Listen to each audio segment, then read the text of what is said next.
तो हेलो दोस्तों, कैसे हैं आप लोग? जी हाँ, मेरा नाम है सिद्धार्थ और आज हम बात करने वाले हैं UGC net exam economics subject के बारे में। जैसा कि हम लोगों को भी पता चला है कि हमारा एग्जाम पोस्टपोन हो गया है, तो हम डेली 25 क्वेश्चन कंप्लीट करेंगे इकोनॉमिक्स को। ऐसे ही जितने भी हमारे कुछ चैप्टर्स हैं, हमारे जितने भी यूनिट्स हैं 10, उनके हम डेली 25 क्वेश्चन लेके आएंगे for the revision purpose. I hope आप सबने पढ़ लिया होगा इकोनॉमिक्स वगैरह। शुरू करते हैं हम लोग। फर्स्ट क्वेश्चन हम बात करते हैं, the degree of monopoly power is major in the term of difference between. क्या बोला है आपके सामने? Monopoly power. मोनोपोली मतलब कि आप ऐसा प्रोडक्ट बेच रहे हैं जो मार्केट में कोई भी नहीं बेच रहा है। तो उस कंडीशन में हमारे पास में ऑप्शन है marginal cost and the price, marginal cost and average revenue, marginal cost and average cost, marginal revenue and average cost. तो हमारा यहाँ पर आंसर होगा marginal cost and price. Second हम बात करते हैं, marginal revenue will be negative if elasticity of demand is marginal revenue। Marginal revenue का मतलब होता है एक एक्स्ट्रा यूनिट को सेल करने से हमको जो इनकम मिलेगी उसको हम क्या बोलेंगे? Marginal revenue. तो वो नेगेटिव कब होगी? Less than unity, more than one, equal to one और इक्वल टू जीरो। तो हमारा यहाँ पर आंसर होगा A, less than unity. Third आपके सामने दे रखा है, the major difference between the perfect competition and monopolist competition is. Perfect competition जहां पर सारे के सारे जो फर्म्स है वो आपस में क्या कर रही है? सेल कर रही है। Third question, the major difference between the perfect competition and monopolist competition. तो परफेक्ट कंपटीशन जहां पर हमारे सारे के सारे जितनी भी फर्म्स हैं वो एक साथ क्या कर रही है? एक ही जैसे प्रोडक्ट को सेल कर रही है। एग्जिस्टेंस और एंट्री दोनों का क्या होता है?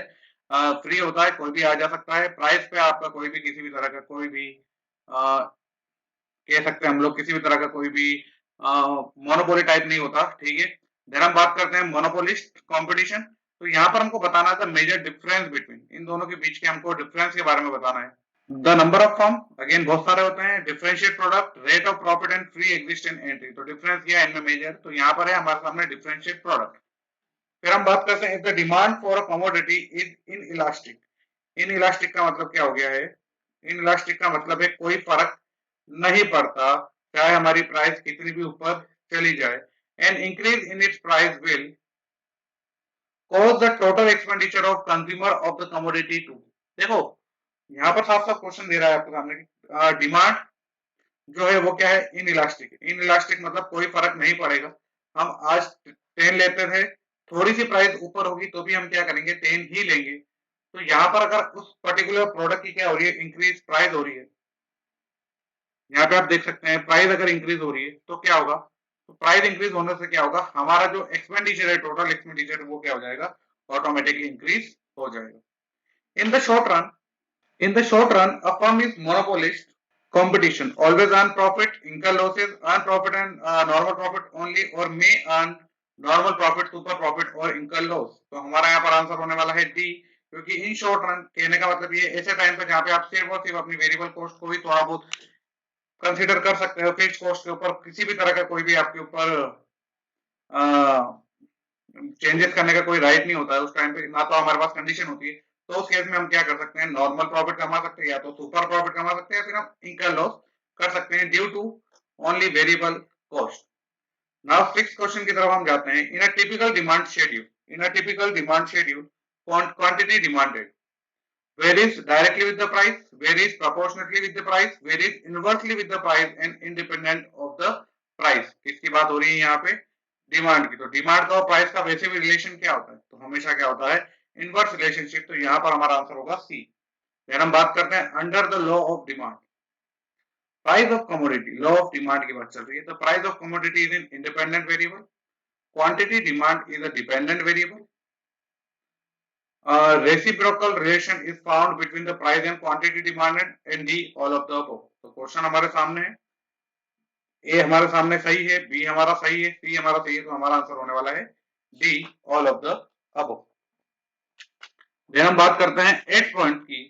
एट आपके सामने क्वेश्चन दे रखा है, dash is the implicit cost of the production. अब इम्प्लिसिट कॉस्ट क्या होते हैं? ऐसे कॉस्ट जिनको हम लोग कभी भी हमारी कोस्टिंग के अंदर किसी भी तरह का हमको कंसीडर नहीं करते। लाइक इसको हम संक कॉस्ट बोल सकते हैं, ऐसी कॉस्ट जो कि इंकर हो चुकी है अगेन उसका डिसीजन लेने से कोई फर्क नहीं पड़ता, या फिर इम्प्लिसिट कॉस्ट जिनका हमारे डिसीजन मेकिंग में कोई फर्क नहीं पड़ता। पहला आता है आपके सामने wages of the labour, charges for electricity, interest on money capital and the payment for the raw material. तो हमारा आंसर होगा यहाँ पर C, interest on payment of interest on money capital. फिर हम बात करते हैं 9th क्वेश्चन की। Income elasticity of demand is defined as the responsiveness of quantity demand to the change in income, quantity demand to the change in price, ये हमारा गलत है। Price to the change in income, again income to the change in the quantity demand. तो हमारा answer होने वाला है यहाँ पर A, quantity demanded to the change in income. मेरी इनकम में चेंज होने के कारण मैं कितनी क्वांटिटी डिमांड करता हूँ वो फर्क पड़ता है। The following are the cause of shifted in demand except. देखो यहाँ पर आपके सामने क्या हो रहा है, डिमांड का शिफ्ट हो रहा है, मे बी इट्स राइट और मे बी लेफ्ट।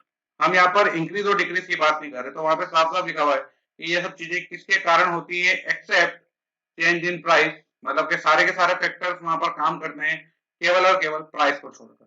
फिर हम बात करते हैं 11th क्वेश्चन की। Law of demand show relation between, law of demand show relation between income and price of the commodity, price and quantity of the commodity, income and demand and quantity demanded and quantity supplied। तो यहाँ पर आपके सामने आ जाएगा 11th का big answer, price and quantity of commodity. It describe the law of supply. Question number 12, it describe the law of supply. अच्छा एक बात बताइए मुझे, लॉ ऑफ डिमांड का जो कर्व है वो कैसा बनता है? तो लॉ ऑफ डिमांड का कर्व बनता है आपके सामने डाउनवर्ड। क्या बनता है? डाउनवर्ड बनता है, जिसको हम लोग और क्या बोलते हैं, जिसको हम लोग और साथ में बोल सकते हैं, it is called as negative slope. ठीक है, ये नेगेटिव स्लोप होता है, हमेशा याद रखना, चाहे वो इकोनॉमिक्स हो या स्टैटिक्स हो, जिस दो वेरिएबल में नेगेटिव डिफरेंस या फिर नेगेटिव रिलेशन होते हैं उनके हमेशा स्लोप क्या बनते हैं, डाउनवर्ड बनते हैं। क्या बनते हैं?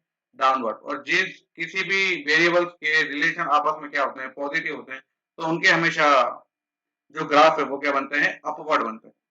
क्वेश्चन नंबर 12 की बात करते हैं। It describe the law of supply, supply curve, supply schedule, supply equation और ऑल ऑफ द अबव। तो हमारे सामने आएगा ऑल ऑफ द अबव। अब हम बात करते हैं, अगर यहाँ पे हम लोग ग्राफ की बात करें तो यहाँ का ग्राफ बनता है इस तरीके का। कहने का मतलब है, अगर हम लॉ ऑफ सप्लाई किसकी पॉइंट ऑफ व्यू से बात कर रहे हैं, लॉ ऑफ सप्लाई हम बात करते हैं सप्लायर के पॉइंट ऑफ व्यू से। वो बोल रहा है कि प्राइस जितनी ज्यादा इंक्रीज होगी मैं क्वांटिटी उतनी ही ज्यादा अच्छे से सेल कर पाऊंगा और मुझे ज्यादा से ज्यादा मार्जिन होगा। तो ये हमेशा क्या है, ये अपवर्ड बनेगा। क्या बनेगा? ये अपवर्ड बनेगा और इसे हम बोलते हैं पॉजिटिव स्लोप। पॉजिटिव स्लोप क्यों बोलते हैं? क्योंकि ये जहां पर हम बात करते हैं वेरिएबल की, तो वेरिएबल जो है इन दोनों के बीच में क्या है, पॉजिटिव रिलेशन है। फिर हम बात करते हैं क्वेश्चन नंबर 13 की। Profit is maximized when slope of marginal cost and marginal revenue is the same, slope of total cost and total revenue is the same, slope of average cost and average revenue is the same and none of the. तो answer होगा आपके सामने B, slope of एक total cost and total revenue is the same. Question number 14 की तरफ हम चल रहे हैं। In the case of two perfect substitute the indifference curve will be. अब इनडिफरेंस कर्व क्या होता है? तो इनडिफरेंस कर्व कहने का मतलब ये है कि आपके सामने दो ऑप्शंस होते हैं, यूटिलिटी के पॉइंट ऑफ व्यू से आपको डिसाइड करना पड़ता है कि कौन सा वाला हमारे लिए ज्यादा अच्छा है। ठीक है, मैं किसको एक यूटिलिटी को छोड़कर क्या कर सकता हूँ, जिसकी ज्यादा यूटिलिटी में उसकी तरफ आगे मूव कर सकता हूँ। तो हमारा आंसर होगा यहाँ पे स्ट्रेट लाइन। तो परफेक्ट सब्स्टिट्यूट के केस में हमारा इंडिफरेंस कर्व क्या होता है, स्ट्रेट लाइन का होता है। Question number 15, the second class of lemon give lesser satisfaction to the trustee. This is clear case of law of demand, law of diminishing return, law of diminishing marginal utility और law of supply। तो यहाँ पर answer होने वाला है C, law of diminishing marginal utility. जैसे जैसे आप कंजम्पशन बढ़ाते जाएंगे आपको मिलने वाली यूटिलिटी धीरे धीरे क्या होती जाएगी, डाउन होती जाएगी। 16 क्वेश्चन की तरफ हम आते हैं। The supply of a goods refer to. अब यहाँ पे हम सप्लाई ऑफ गुड्स अकाउंट की या फिर कॉस्टिंग की बात नहीं कर रहे, हम यहाँ सप्लाई ऑफ गुड्स किसकी बात कर रहे हैं, इकोनॉमिक्स की बात कर रहे हैं। Stock available for sale, total stock in the variable warehouse, actual production of the goods, और डी है आपके सामने quantity of the goods offered for the sale at a particular price per unit of a time. तो आंसर हमारे सामने economic point से ये होने वाला है कि कितनी क्वांटिटी हम ऑफर करने वाले हैं particular price per unit eight a particular time. तो हमारा आंसर होगा D. In the long run all the firm in the monopolist competition may earn super profit, earn normal profit, incur loss और may earn normal profit, super profit, incur loss वगैरह वगैरह। तो D यहाँ पर जो answer होने वाला है आपके सामने वो होने वाला है नॉर्मल प्रॉफिट, क्योंकि जो मोनोपोलिस्ट होते हैं जिनके भले ही प्रोडक्ट क्या हो डिफरेंशिएट हो हल्के हल्के, ठीक है, जिनमें हम प्रोडक्ट में थोड़ा बहुत डिफरेंशिएट निकाल सकते हैं, लंबे टाइम के बाद में वो क्या करना शुरू करते हैं, एक नॉर्मल प्रॉफिट अर्न करना शुरू करते हैं। ऐसा ही हमने एक और क्वेश्चन नंबर 5 देखा था जिसके अंदर हमने ये देखा था कि वो अगर शॉर्ट रन में हो, क्या हो, किस में हो, शॉर्ट रन में हो, तो वो क्या करेंगे, नॉर्मल प्रॉफिट अर्न कर सकते हैं, सुपर नॉर्मल प्रॉफिट अर्न कर सकते हैं, या फिर इनका लॉस भी कर सकते हैं। Now the question number 18, indifference curve are the convex to the origin because two goods are perfect substitute. अगर ये परफेक्ट होते तो क्या बनता, स्ट्रेट लाइन बनती, क्या बनती, एक स्ट्रेट लाइन बनती। Two goods are imperfect substitution, two goods are perfect complementary in goods। complementary goods का कोई मतलब नहीं है क्योंकि वो दोनों का कर्व मतलब ही नहीं है। नॉन ऑफ द वो, तो हमारा आंसर होने वाला है यहाँ पर बी, क्योंकि दोनों के दोनों क्या है, इम्परफेक्ट सब्स्टिट्यूट हैं। ठीक है, तो हमारा जो इंडिफरेंस कर्व इसीलिए क्या बनता है, नेगेटिव स्लोप की तरफ ही जाता है। Professor Knight is famous for his theory. कौन सी थ्योरी उन्होंने दी थी, rent profit population of ages. तो उन्होंने दी थी थ्योरी ऑफ प्रॉफिट। कौन सी प्रॉफिट थ्योरी दी थी उन्होंने, थ्योरी गिवन दी थी उन्होंने प्रॉफिट की। Again the theory of profit is given by the professor night. Question number 10 sorry question number 20 की तरफ हम जा रहे हैं। इन द मोनोपोली, मोनोपोली कहने का मतलब ये है जहां पर आप क्या हो, अपना पूरा का पूरा एक इंडिविजुअल प्रोडक्ट लेकर बैठे हो, कोई भी आपके सामने कॉम्पिटिटर नहीं है। The relation between average and marginal revenue curve is are follow. तो सबसे ज्यादा इंपॉर्टेंट और एग्जाम पॉइंट ऑफ व्यू से सबसे ज्यादा इंपॉर्टेंट है, आने के चांसेस हमेशा होते हैं इसके। AR curve lie above the MR curve, AR curve coincide with the MR curve, AR curve lie below the MR curve and AR curve is the parallel to the MR curve। तो answer होने वाला है आपके सामने average revenue curve lie above the marginal revenue curve। क्वेश्चन नंबर 21 की हम बात करते हैं। Union leader are in the better position to the bargaining for the higher wages if demand for the labour is. Question समझना क्या बोला है, union leader are in the better position to the bargain for the higher wages. भैया higher wages हम demand कर रहे हैं, हमको पता है कि हमारी जो सप्लाई है वो क्या है, if the demand for the labour is, क्या होगा, तो इसका आंसर होने वाला है इन इलास्टिक। कहने का मतलब है हम इंपैक्ट करते हैं क्योंकि मार्केट में आपको कोई नहीं मिल रहा, आपका हमारे बिना कुछ काम नहीं होने वाला।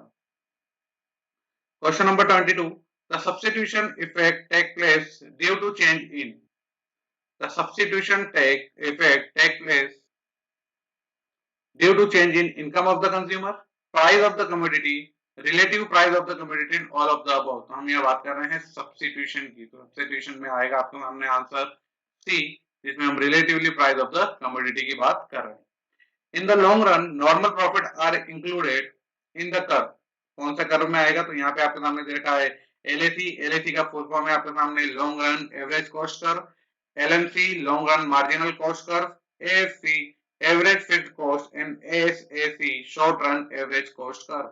तो आपके सामने आने वाला है, इसका आंसर होने वाला है आपके सामने long run average cost curve. अब ये किस शेप का होता है, तो एडिशनल ये किस शेप का होता है, हमेशा यू शेप का होता है। ठीक है, जैसे जैसे हम लोगों को क्वेश्चन करते जाएंगे आगे आने वाले टाइम पे हम लोग कंसेप्ट की क्लासेस भी शुरू करेंगे। क्वेश्चन नंबर 24 की तरफ चलते हैं।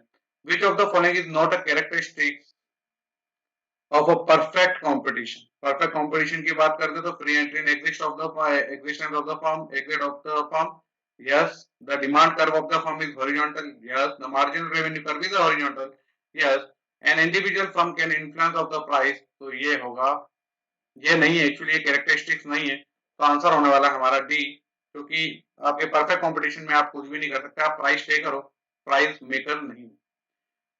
लास्ट क्वेश्चन हमारा, if the demand for a goods is inelastic, an increase in the price will cause the total expenditure of the consumer of the goods too। ये क्वेश्चन हम आगे भी देख चुके हैं, ये रिपीट हुआ है। तो यहाँ पर इसका आंसर होने वाला है आपके सामने इंक्रीज। कहने का मतलब है आपकी डिमांड इन इलास्टिक है, कहने कोई फर्क नहीं पड़ता। 10 क्वांटिटी अभी ले रहे थे, प्राइस बढ़ती तो भी हमको 10 ही लेनी पड़ेगी, तो उस केस में हमारा जो कंजम्पशन है और जो कंज्यूमर एक्सपेंडिचर है वो क्या हो जाएंगे, इंक्रीज हो जाएंगे। तो thank you, have a nice day. कल हम लोग अगेन नेक्स्ट 25 क्वेश्चन की तरफ चलेंगे, ऐसे ही हम लोग 25 क्वेश्चन आगे कैरी करते जाएंगे। ये जो वीडियो आप देख रहे हैं ये यूजीसी नेट और सारे असिस्टेंट प्रोफेसर एग्जाम्स के लिए एप्लीकेबल है, तो आप इसे लाइक कर सकते हैं, शेयर कर सकते हैं और साथ ही साथ सब्सक्राइब भी कर सकते हैं। Thank you.